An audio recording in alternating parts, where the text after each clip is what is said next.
All right, good morning, friends. I'm so glad you've joined me for another Tuesday story time. And today I have a couple of friends who learned some cool lessons that we can all learn from. Are you ready to get started? Let's see who we have.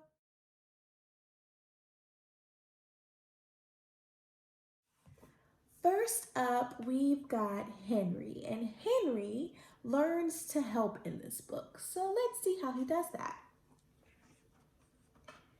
Henry loves to go fishing. He especially loves to go fishing with his grandpa. He always helps Henry catch the biggest fish. But his grandpa has a lot to do each day and he doesn't always have time to take him. So Henry plays by himself and waits and waits and waits. When will his grandpa be done with all of his chores? One morning, Henry gets up and puts on his rain boots and his fishing hat. He's sure his grandpa will take him fishing today. He has been very patient. Ready to go fishing? Henry asked his grandpa during breakfast. Not today, Henry, his grandpa says. I have to sweep the driveway, rake the leaves, take out the garbage, and all of that takes a very long time. Grandpa will never take me fishing, Henry thinks, and he hangs his head and he goes into the kitchen. In the kitchen, his mom is doing the dishes from breakfast. You look sad, Henry. Is everything okay? She asks him. Grandpa is always too busy to take me fishing, Henry says with a frown. He has chores to do every day. Why don't you ask Grandpa if he needs some help? His mom asks. Then he might have time to take you fishing. Great idea, Mom, says Henry, and he runs outside. Henry helps his grandpa sweep the driveway. They rake the leaves together, and Grandpa takes a pile for Henry to play in. Then they take the garbage cans to the curb.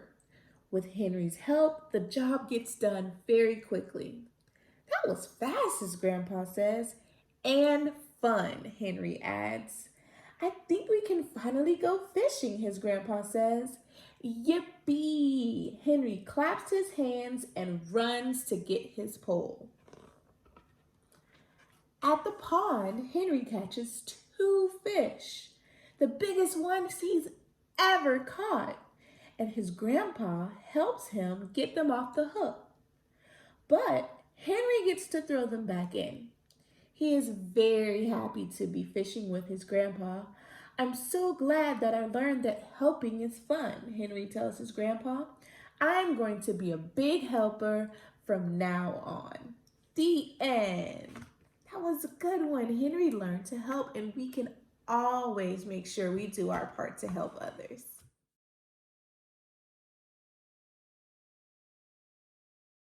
All right, so next up I have another friend, and her name is Shelly. And in this book, Shelly learns to share. So let's see how Shelly does that. All right, so today is Shelly's birthday. When she comes home from school, she helps her mother and father decorate the living room with balloons and streamers for her party. It's going to be a great party, she tells her parents, clapping her hands excitedly. Shelly can't stop thinking about all the gifts her friends will bring with them to the party. Ding dong! Shelly hears the doorbell. Her friends have arrived. They eat chocolate cake and drink lemonade. And then Shelly opens her gifts. She starts with the biggest one, a rocking horse. She also gets a teddy bear, blocks, dolls, and a frisbee. Shelly loves all of her gifts and hugs each one. They are perfect. What a cool teddy bear, Gloria says. Can I hold it? No. I'm playing with it right now, Shelley says, pulling the teddy close. How about the rocking horse? Freddie says. Can Gloria and I try it out? No, Shelley says, jumping in front of it. My dolls are using it. Surprised, Shelley's friends shrug their shoulders and start playing with each other, leaving Shelley alone with her toys. Sitting by herself with her pile of gifts, Shelley watches her friends play Duck Duck Goose without her. And suddenly she feels really sad and lonely. Her friends are laughing and smiling, and Shelley is frowning. Hey! Shelley jumps up and runs to her friends. How about we all go outside and play frisbee together? Her friends agree, and everyone runs out into the backyard. Outside, Gloria hands the frisbee to Shelley. You should start since it's your birthday. That's nice, Gloria says, but I want you to start. She hands the frisbee back to Gloria. Thanks. Gloria throws the frisbee to Freddie. And after that, they all take turns throwing to each other. Everyone is laughing and having a good time, including Shelley. She is glad she shared her gift and made her friends happy. The end. That one was pretty cool.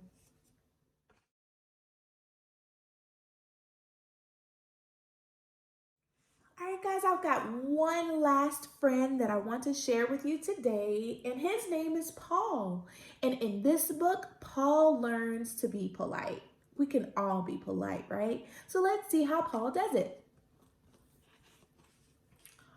Paul is not very polite to his family. When he plays blocks with his sister, he takes them without asking kindly. Give me that block, Susie, Paul says and snatches it out of her hand, and Susie begins to cry.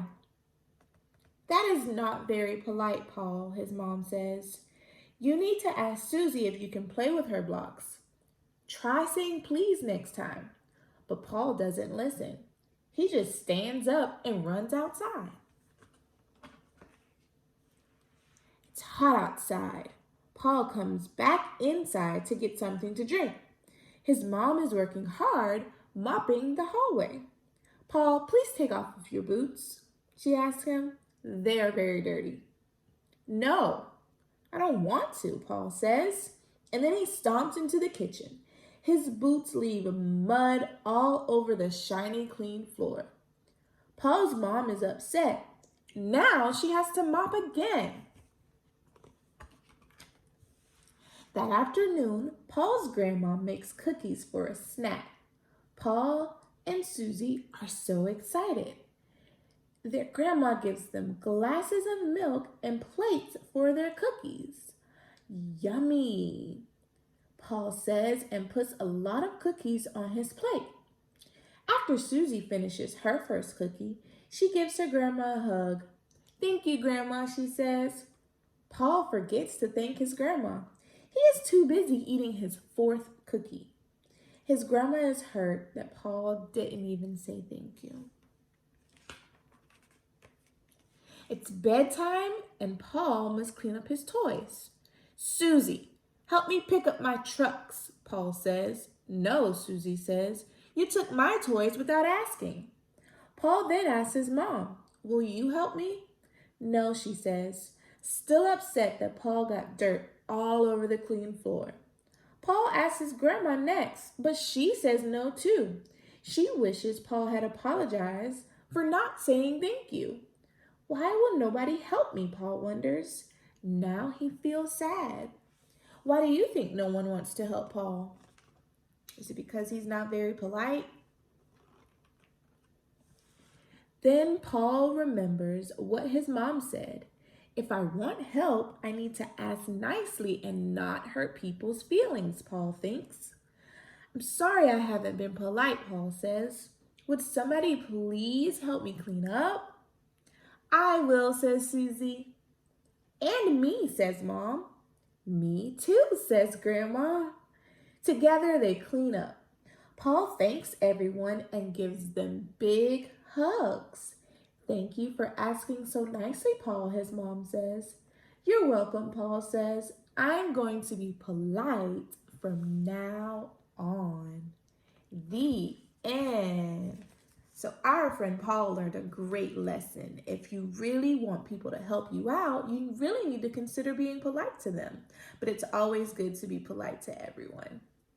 As always, guys, thanks for hanging out with me. I really hope you enjoyed learning from my friends, Henry, Paul, and Shelly, as much as I did. We learned to help, we learned to share, and we learned that we should always be polite. Until next time, guys, have a great day.